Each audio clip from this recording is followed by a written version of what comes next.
আসসালামু আলাইকুম ওয়া রাহমাতুল্লাহি ওয়া বারাকাতুহু। যারা বিএনপি করেন সবাই এই কথাগুলো শুনবেন মনোযোগ দিয়ে এবং সবাই ভিডিওটা ডুয়েট ও শেয়ার করবেন। কথা মনে রাখবেন, গত 17 বছর লড়াই করেছেন, জেল খেটেছেন না, রাস্তায় ঘুমিয়েছেন না। কে আপনার খবর রেখেছে? আপনার খবর রেখেছে আপনার বাবা মা এর বাইরে আপনার রাজনৈতিক সহকর্মী ছাড়া আর কেউ খবর রেখেছে? আর একজন খবর রেখেছে, তারেক রহমান। এছাড়া কেউ খবর রাখেনি।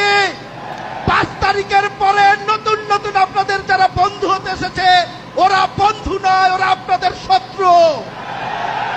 আপনি যখন জেলে ছিলেন নিজের বিবেককে প্রশ্ন করে দেখবেন। আপনি যখন জেলে ছিলেন, আপনি যখন হাসপাতালে ছিলেন, আপনার পরিবার যখন অবহেলায় ছিল, আপনার কারাগারে থাকা অবস্থায় আপনার স্ত্রী সন্তান যখন মানবতার জীবন যাপন করেছিল, আজকে যারা আপনার বন্ধু হতে এসেছে তারা ওই দিন আপনার খবর রেখেছে কি রেখে নাই? ওদেরকে যদি আশ্রয় দেন, ওদেরকে যদি আপনি সাথে নিয়ে ঘোরেন, ওরা আপনাকে ডুবিয়ে দিবে, ধ্বংস করে দিবে। সাবধান।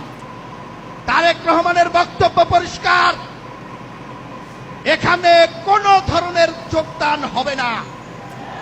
17 বছর যখন লড়াই করতে পেরেছেন, এত ত্যাগ স্বীকার করে রাস্তায় দাঁড়িয়ে বুকে হাত দিয়ে লড়াই করতে পেরেছেন, পুলিশের চোখে আওয়ামী লীগের চোখে চোখ রেখে লড়াই করতে পেরেছেন, এখন নতুন করে বিএনপিতে নতুন কর্মীর কোনো প্রয়োজন নাই, এরাই চলে।